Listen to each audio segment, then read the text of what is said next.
Hey everyone, I was hoping to get this message put together sooner, but things like this unfortunately take time to set up. I just want to say that the acts of war against Ukraine break my heart, and I know as a prior service member myself that my thoughts and prayers go out to everyone who's fighting the fight that they really shouldn't have to. That being said, we have been working behind the scenes with all of our podcasts and podcast partners to put a fund together in order to pay for any refugee housing and other needs that go alongside that, like food, water, and any clothing needs. Internally, many podcasts in the Hospitality FM network have voluntarily given up sponsorship money in order to donate to the cause and are working on a unified message in order to spread throughout all of our podcasts. So this is me calling out to all of our property manager friends, industry experts, and anyone knowing of those providing lodging for Ukrainian refugees seeking safety. You can contact me directly at will with one L, W-I-L, at slicktalkmedia.com. We have an internal document that is being updated in real time. So if anyone could share this message within your network, we'd greatly appreciate it. I'm also placing in the show notes a link to our GoFundMe and landing page for Rentals to Rescue. That's rentalstorescue.com, where we're putting funds together in order to, again, provide finances for any of these lodging and relocation needs. So thank you so much for tuning into this quick message. I hope you guys are all well and safe, as I know we have tons of listeners in Ukraine and other countries in Europe. So thank you so much for tuning in, and I hope you guys enjoy this episode.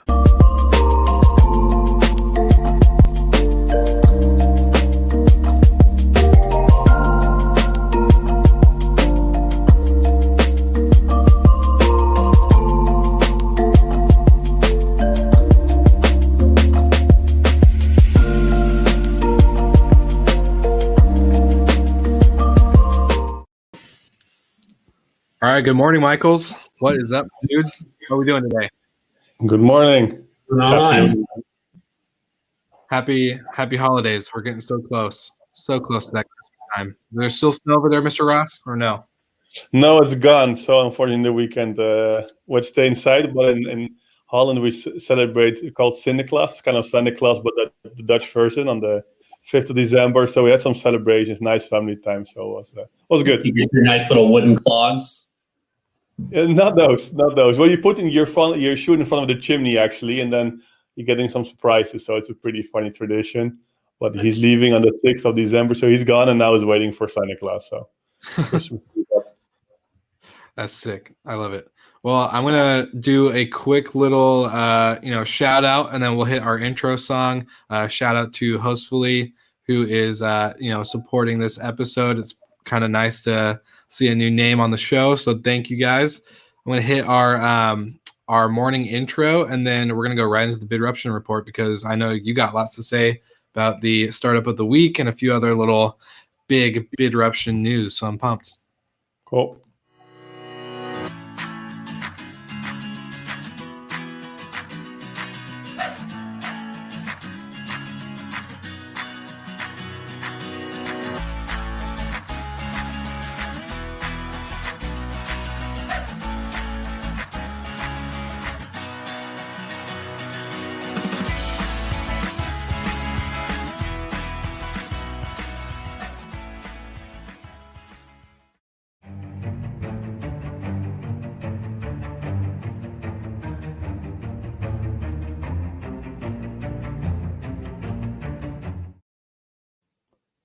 Hi, I'm going to start with the startup of the week.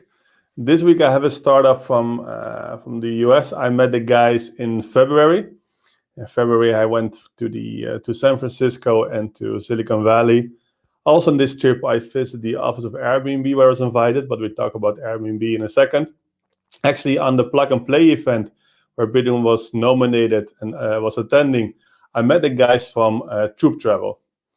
Troop Travel actually is a company which actually they start solving a question, actually, where do we meet?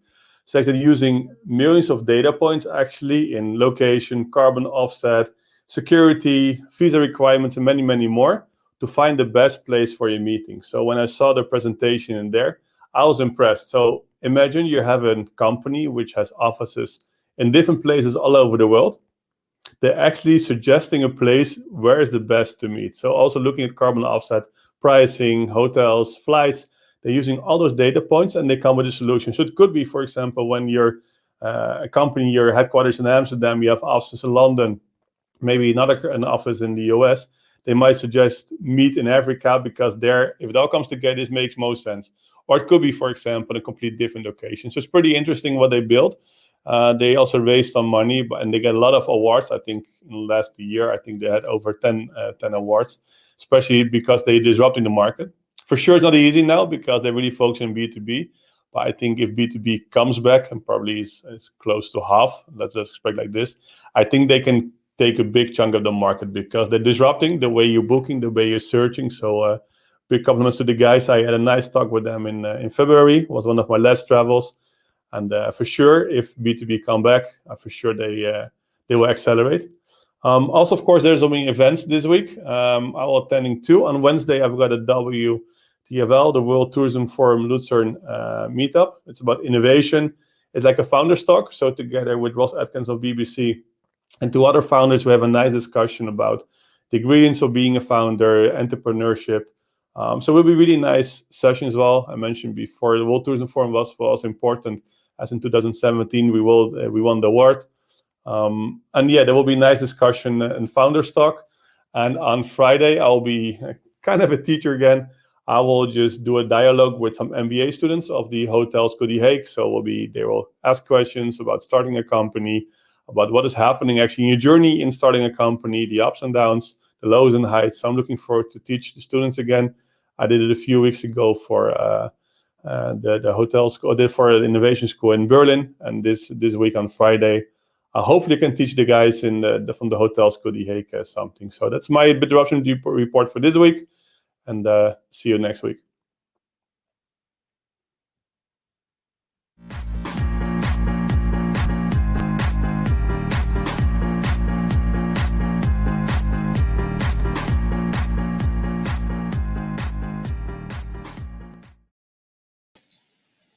What a classic grandma, wine and a donut for breakfast. This week, it's going to be tough to ignore the Airbnb IPO. It is what everybody's going to be talking about, and I'm sure most media will be consumed with this. The IPO has been long awaited for, and it's probably one of the most anticipated IPOs, not only of the year, but in a long, long time. And it's going to be a broader topic that we discuss today as a group, but in general, it's an interesting time for Airbnb to go public.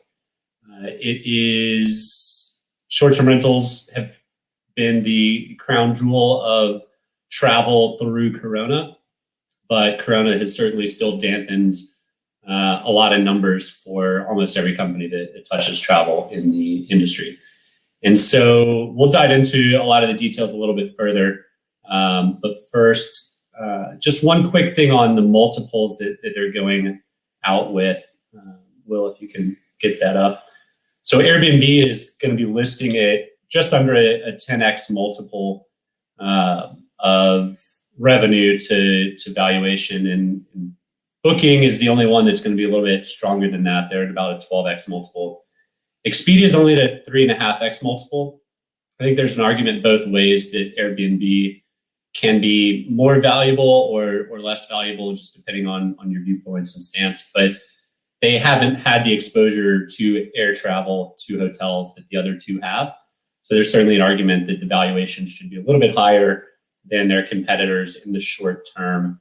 And we've all heard Airbnb talk about flights. They've talked about hotels in the past. They talked about it in the prospectus with the purchase of Hotel Tonight. So we know those are avenues they've explored and will likely continue to explore.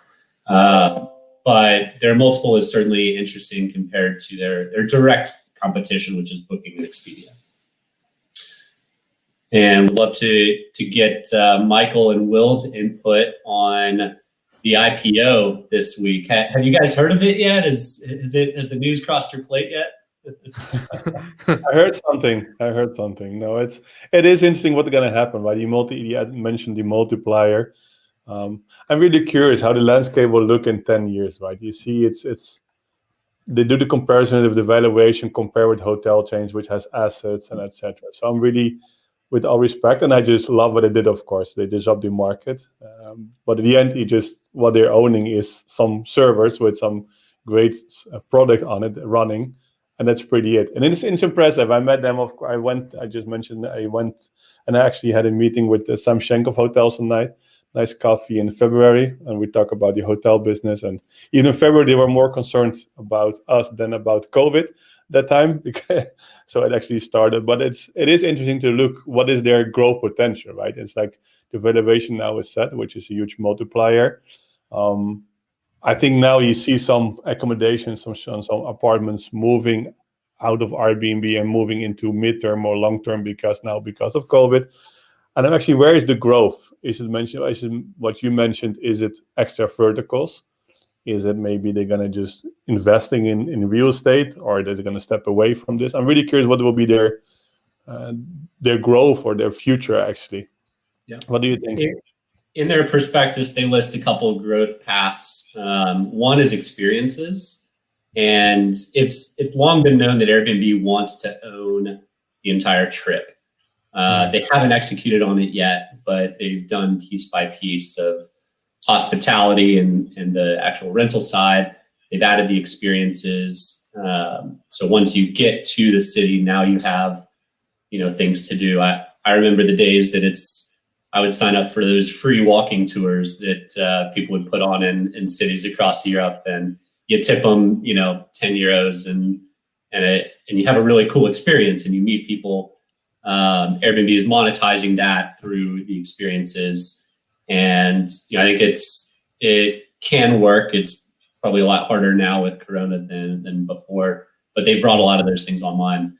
Another area, Michael, that you mentioned was midterm and long-term stays, and Airbnb during COVID added, and Booking.com did as well. So they weren't the only ones, added a midterm or long-term stay capability, where now they're kind of in the boat with a Zillow, except on Zillow, you can't one-click book or three-click books, as Airbnb likes to say.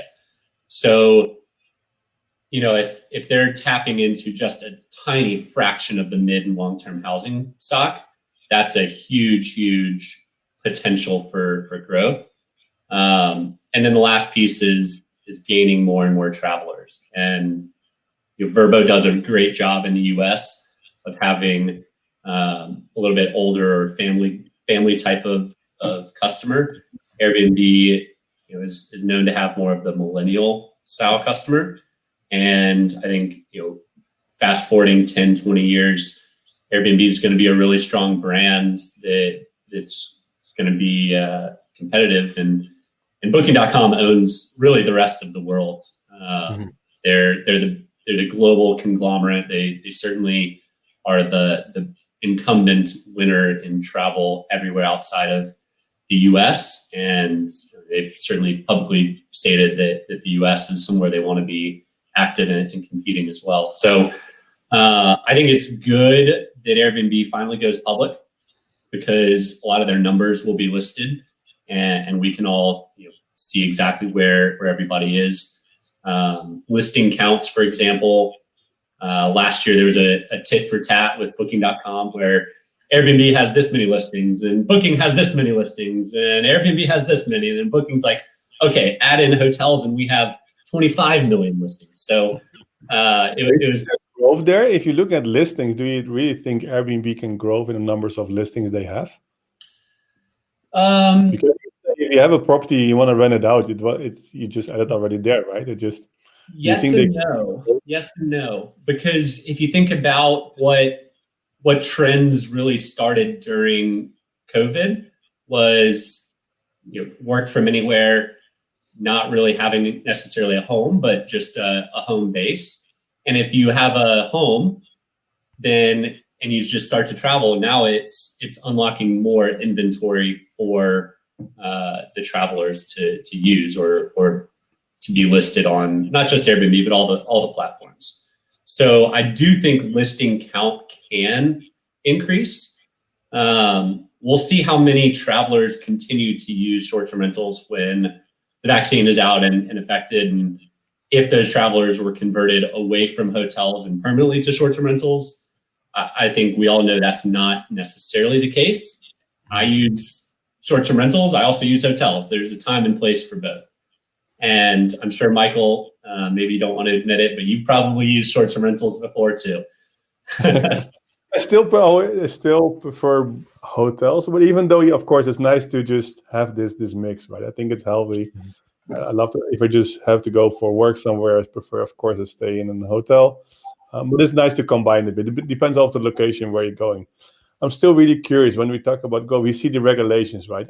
I would say if you have a property and renting this out on Airbnb, I heard some nice discussion last week on a podcast somewhere else, and they had a discussion. Okay, it doesn't really make sense to keep it on an Airbnb because first I could rent it out 12 months in Amsterdam. Now I can only rent it out 1 month, so it doesn't really make sense to rent it out as an Airbnb or just go for long-term rent again. So I'm really curious if regulations actually could decrease the numbers of listings, because I don't see a lot of space left in increase. They might increase maybe listings when they're adding more hotels, but I think in really the vacation rental, really the short-term rental, apartments, etc., I'm not sure. So the answer is yes, absolutely. And that article that Will's going to share highlights that they've struck deals or relationships with 70% of their top cities. So it's barely worked out from a regulatory standpoint. That being said, San Diego is a pretty large market. It is seemingly moving forward with a cap on licenses that's 50% what it is today. So yes, absolutely, it can go the other way. But if we also revisit our very first podcast on can a apart hotel brand exist, there is almost certainly going to be the rise of hotel licensed short-term rental properties that are 100% short-term rental. In cities like Amsterdam, where there's a cap on nights, honestly, that's really only good for Airbnb because no one can afford to rent out their flat full time and make enough for the year on 30 nights. But in other cities, I mean, France has a 120-day limit, I think. I know London has a 120-day limit. You can't really do it financially with that. But there's other ways in France, for example, if you convert an office into housing, then you can get full short-term rental permit. So there's some companies that have done that. In London, there's certain license types that if you get, then you can rent out full-time. So I think the next wave is on the legitimacy. And yes, there will be a decent number of churn from the single hosts that might be just renting out their second home. And that is a key core market for Airbnb. But they also recognize that the majority of their revenue comes from professionals. And now that they're going public, you can care about this single host all you want. And they've set up funds for hosts to buy pre-IPO stock. And there's some really good stuff that they've done. But they're going to be reporting to Wall Street now, and Wall Street cares about revenue, and the revenue comes from pro hosts. But if you talk about revenue, I'm really curious if you're looking at their revenue streams, like their business model, because it's focused on transactions. They charging the host and the booker, the guest. This is even not allowed in the Netherlands. So if you as a guest, you can ask your feedback because you can't earn on both sides, because it's more like the real estate broker market, right? You can't earn on both sides. I'm really curious, like, are they going to keep similar business model? Or are they going into, I mentioned before, I'll not be surprised, in a bedroom business model, so like subscription based? I'll not be surprised. You would say if you really want to create loyalty, and if you're looking at valuation of SaaS models or subscription services are enormously. So it might be the case, okay, for the host, for example, we might keep a transaction or commission, but for the booker, for the guest, he doesn't pay any fees anymore. He pays, in this case, he pays a subscription. I'm also curious in this case, then you're avoiding maybe the issue what is there now, that you're earning on a transaction of both sides. In that case, you say, okay, you get access to Airbnb, for example, and you're paying a subscription.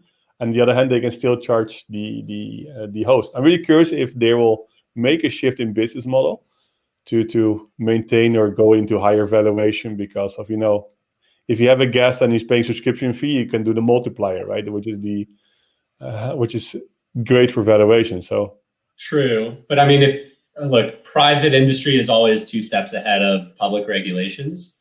So what happens in Amsterdam or Europe in general, where you can't charge both sides, you just charge one side more. Like it's going to be, it's pretty straightforward. They can keep the same percentage.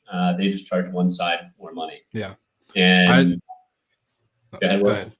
I was gonna say, as a host or like a property manager, I would like to see if they were to switch like that subscription model to like the host side or the management side, just because I think when you're going through, let's say you're a property manager of 10 properties or more, and you're going off of a commission base, but you bring in tons of revenue in general for all your property and your owners. That's like your one thing that really sucks, is like calculating your commission and your payouts and just seeing like, that percentage out the window versus where I would rather pay like, $59 a month fee or subscription or whatever it may be. Obviously, Airbnb hasn't been known for taking care of its hosts or property managers in the sense of like making sure that they're happy in order to keep putting properties on their platform. But this is something like Vrbo's done really well on, is just taking care of the property managers and taking care of the hosts and doing that stuff. So seeing where I think like long term where this might go and where it could go is if Airbnb really does want to, make double revenue streams, guest and host, they would hopefully be smart enough to go in favor of the host on pricing. But we'll see. That's kind of my thoughts. Yeah. I think, but I'm just curious what will happen, right? They have to maintain the relationship. There will be newcomers coming within a few years. It will be difficult because they have, of course, a huge market share. But I'm curious if there will be new players in the market who might have a different business model. They might have lower commissions, or even though the lower commission, of course, you should be able to disrupt the market in a different way. Yeah. I'm curious how they want to keep their relationship, because as an apartment owner, you're just flexible. You can rent it out to 10 different booking platforms. For you don't care, it is waiting till the booking is coming. So it's not that you only have to give to one specific channel. So I'm curious how they're maintaining their relationship on long term with properties and guest. It's an experience, but for the host, they just want to have the reservations by their bookings, and now they provide. But yeah, there's a lot there. So how do they view the relationship long term? I think is probably different than how they view the relationship recently. People list where they're getting bookings, and Airbnb, especially in the US, drives a ton of bookings. And so hosts have just dealt with and put up with a lot of the crap that's been thrown their way. But what Airbnb's done that no other platform has tried to do is grab exclusive rights to inventory. And we saw it with what ended up crashing and burning from Nido, where they invested in a multifamily short-term rental operator company similar to what we discussed on our first episode. And they had 100% of the bookings. In fact, the tenants or residents of those buildings would be fine if they were listed anywhere else. So I think we could see all the platforms possibly being a little more aggressive towards exclusivity with them. Yeah. And then they can actually have unique inventory. And that's where you differentiate yourself, right? Right now, it's who gets the booking, and properties are more or less commoditized. And it's property managers' jobs to stand out and not be commoditized. And that's where there's a big book direct movement going on. Yeah. Hotels do a great job at getting a lot of direct bookings. Short-term rentals, it's really hard to, because you don't have a brand like Hilton or Marriott to drive traffic. So yeah, that's one. And then what's the other threat? And I'm surprised it hasn't been brought up yet, but there's another company in San Francisco that is a huge threat to Airbnb if they decided to go heavy into travel, or into Google. And even Facebook who's really been dipping their toes into travel lately. I mean, I don't know if you guys went to the virtual Focusrite conference or not, but I mean, there's been Facebook people at Focusrite for the past handful of years. Google is a bit more of an enigma because of the whole monopoly thing. Their 3 largest customers in the world are Booking.com, Expedia, and Airbnb. And so it's a little bit murkier for them. Certainly going to be antitrust fights coming out if they jump in heavy into accommodations, but they're already in it and they drive so much traffic. So I think the biggest threat for Airbnb is not some small company rising up out of nowhere or even the book direct movement. I think it's Google maybe helping those book direct folks or suppressing some of the big OTAs and raising the bar for smaller companies. I think it's about the presentation, right? Why Booking was successful as well is that, of course, they make it really accessible to find a hotel, to read the right information. There were pictures, the same format. If you go to any booking website or like individual hotel, they all look the same. You all have to search, where can I find the information about location or pictures? I think, of course, what Airbnb did extremely well is, of course, because they all had the fear, like, okay, is it an apartment? How does it look like, right? They just don't have the trust because in hotels has quality pictures. And then what they did well, of course, is, okay, we're making sure that the quality of the pictures are great. And I think that's, of course, what is Google missing. Of course, they can source a lot because they're king in sourcing information, but I think they're not allowed to even take the pictures, all of them from Airbnb. I think there they have the advantage. What I think Airbnb did extremely well, and I think that's maybe why they're in a position like this and worth, what is it, 40 billion or so, because they really step out by doing something which like doubled or tripled their business that time, is by presenting an apartment, right? Or presenting a short-term rental by having amazing pictures, make it personal with the host, making great information. I think that was their biggest advantage, because selling out a room was not impressive. It was out there, right? But the way they presented was really well done. And I think that's why they're so successful in what they did. So yes, you can have Google, for example, in reservations and in the hotel business and in short-term rental, but still the way of presenting information, comparing about the property location and everything, compare with Google, not sure. Google's basically become the meta site, right? The meta search, and meta search is largely faded away as a result. And it's also faded away a little bit as a result of people being very familiar with the brands Booking.com, Expedia, and Airbnb, right? Yeah. People have their favorites, they go to them directly, and that's that. But I think from a meta standpoint, most people start their search on Google.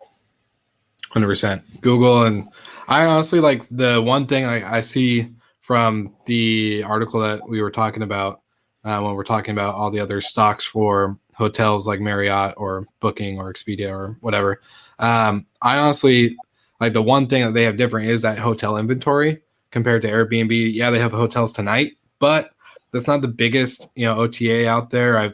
It got a lot of buzz when it was purchased and acquired by Airbnb, but I don't think after that, I don't think I've ever gone on the platform again. Like, I went on it for a little bit and was like, oh, check this out. But at the end of the day, I think the one thing that we're going to have to, like, really, I'm hoping on is that, like, companies like Marriott will come in and just really, try to make sure that they control another segment of that, in the sense of making Airbnb realize that they need more than just vacation rentals. Vacation rentals are great, but Airbnb's overall, I just think, the 2020 year has been played out in an interesting way that I think it's kind of maybe going to just be a trend, for a while, and then eventually they're going to have to continue to find ways to innovate and get into the other game with everybody else. That's actually a really, really good point. We saw over the weekend, Accor is jumping into short-term rentals a little bit heavier. Yeah, Fairmont's always kind of been in the luxury residential side. So now we've got Marriott, we've got Accor. IHG hasn't done anything yet. Hyatt has gone back and forth into it, but all the hotels are going to be into it, especially now that Marriott's kind of proven it can be successful. And those travelers, I mean, my dad would never travel and stay anywhere except a Marriott. He was amazingly brand loyal to them. And I'm sure he is the kind of person that would book a short-term rental through Marriott also. And hotels do own travelers. Delta owns me. I will only fly Delta. Like we know. Everybody knows, but now I've but I still think but I still think it's easier for a hotel to go into short-term rental because you have got this whole experience and how to deal with guests.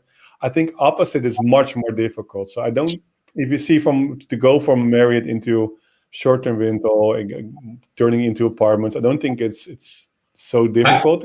I compare the opposite. You see also with Airbnb when I was talking there, is if you're looking also at the connectivity space, right? It just, by having an apartment, there's one room and that's it. When you have an hotel, you've got 250 rooms and you just have completely different operations and also the way of distribution, connectivity, etc. So I think that was like a hurdle what I spoke on with Airbnb and Sam Schenk in February, is like this connectivity part actually, and that is something what is, well, in Bidruption we're investing a lot in this and build our own.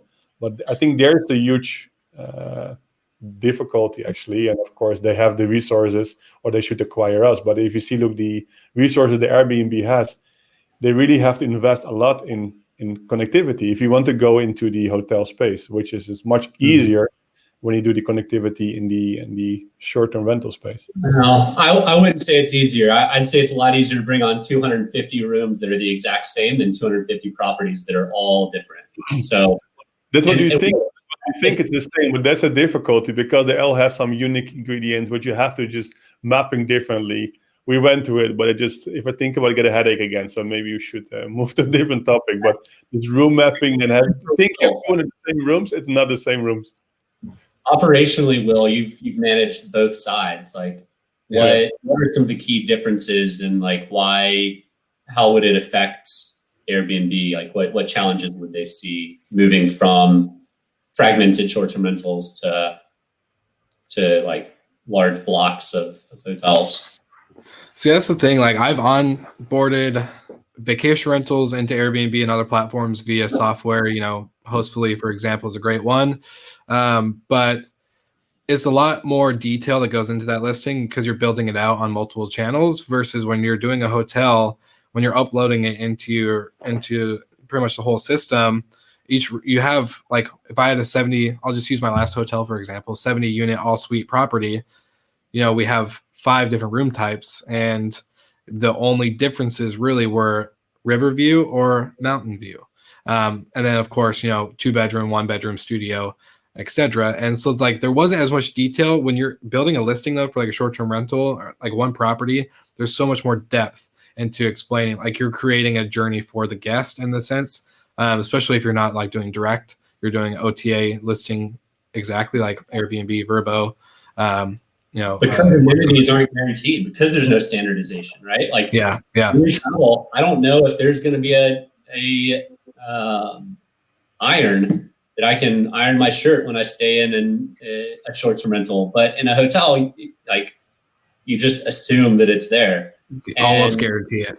And in terms of photographs, like the average hotel room has like 5 to 7 pictures of it in its listing, and the average short-term rental, for you to rank high on platforms like Vrbo, you have to have 20 plus. Yeah. And so it is, I think, and I've never been behind the scenes on hotels, Ross, but I think it's probably far more complex on the short-term rental side. All right, well, we're gonna throw it out to the listeners, see what they say. Anyone who's listening, we got like 5 of you, 4 of you, going on right now. So you just tell us what you think, and we want to hear more because this is the fun. We have Golden and Salesforce going at it, and now we have Golden and Ross.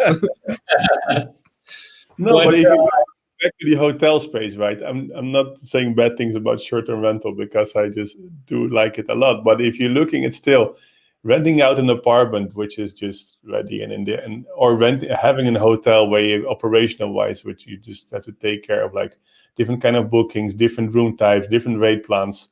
When you have also you have a reception downstairs, and then apartments get used to like self check-in, make it easier. The host lives nearby. You have enough restaurant to run, breakfast and everything. There's the whole operational part by in it. What I try to explain, moving from an apartment to an hotel or opposite, I think it's a huge difference. But it's still, when you look in connectivity, and that's like, we can spend a whole episode on this one, is like this connectivity in general, I think, is so fragmented and difficult, and no standards and etc. And I think that's make it difficult sometimes to enter the whole hotel space. I had some discussions also with channel managers a few days ago, and they even agreed, like, yes, we try to keep it difficult to move to different channel managers because otherwise they're moving out. So I think when the space, and it's pretty, if you're looking at, think about short-term rental, you think about Airbnb. People call it, I'm staying in an Airbnb. Even though they didn't book an Airbnb, they call it an Airbnb. You don't want to call it, I stayed in a booking.com. If I just think about it, I would just get sad. Okay, my ways of thinking about booking, but it is, you're staying in a marriage, you're staying in a hotel, whatever. It's Airbnb getting also, and that's why it really helped them, I think, in building the name awareness, is like, you're calling a short-term rental, you just call it an Airbnb, right? So I think that helped them a lot in the whole brand awareness. But what you should do, Fons, by the way, if one of you just look back at one of the first pitch decks, actually, I just found them some time ago, how it looked like. It was impressive to see, like, really, what was it, Airbed and breakfast, whatever. It was so long, and you see their styling, their branding. And it's amazing to see still, and well done by the guys to see how they started with renting out an air mattress to a company now which is valued over 40 billion. So yeah, again, I'm really curious what it will be if we have the same talk in 10 years around Christmas time at 2030. What will be their evaluation then? I was gonna say, you talk about, like, taking control, like of the listen. Like, people say, I book on or I have an Airbnb, or I'm booking an Airbnb, or staying in an Airbnb, or whatever the term is. This is like the one thing that we preach to, like, clients and friends, and like even my parents. Like, I've been preaching this, like, into their head since day one. They're like, oh, our Airbnb this, our Airbnb that. It's like, well, no, it's not your Airbnb. It's your property on Airbnb. We have to tell them that all the time. And I think I'm glad Airbnb did what they did in the beginning of 2020 with the full refund cancellation, because it woke a lot of people up in that sense. And we've talked about this before. I feel like all our episodes from episode 1 and all the way to now have all connected somehow. But it's just taking back control of the booking and really focusing on branding. Like, that's the one thing hotels have really done well, and vacation rentals, as we shift from host to property manager and the professionalization side of things, I think we're going to see that shift as well, go with that whole mindset and taking back control. So yeah, awesome. Well, I think that is a good way to cut it off. I'm going to leave a final question. Shout out to the listeners and followers I've been watching. We had a pretty good interaction this morning. So I guess in the comments, if you're watching the live or the replay, I want to hear, where do you stay when you travel? Is it a hotel or vacation rental pre-COVID? What is it now during COVID? And what do you expect to stay after? You can answer one of those three, and we would love to hear your thoughts and see what you guys are doing. And I'll let you two take it away. Do you have any final thoughts or conclusions for the episode? I'm curious, actually, because Airbnb started in 2008, right? They started in a crisis. Well, I think all of us can confirm that we have kind of a crisis now. So I'm really curious, actually, what people think, and they can also leave in the comments what they think it will be. This called the new Airbnb. So in a year of 12 or so from now, which could actually become quite big now. And of course, you can all mention Bidroom, it's fine. But if you have a different one in mind, feel free to share as well. I'm really curious because they started disrupting a market really in a crisis. Now we have, I don't want to call it a similar situation, but yeah, we do have a crisis now. I'm really curious what kind of other initiative, kind of business models, kind of things will appear now in travel. Maybe if one of you know one, feel free, because I could mention them as a startup of the week. But I'm really curious if we have the same conversation. I mentioned 10 years, which will be the new one. 100%. And I'm excited for our conversation next week that we'll be able to recap what the IPO actually did. So see what the outside full public markets can tell us. 100%. You think more or less than 40 billion next week? More. More than 50? I think there's going to be a nice retail pop, and then how much it balances out after that, I am no expert, but I can almost certainly say after the listing, it'll definitely pop. Yeah, I give it maybe 24 to 48 hours, and then maybe a little dip, maybe less. I'm no expert trader, so I'll leave my stock tips at that. Yeah, we just put a disclaimer on the episode. We are not professional stock traders or day traders. So. Advice because just make sure before we get lawsuit. We're not giving anybody any financial advice. Do not listen to us. Exactly.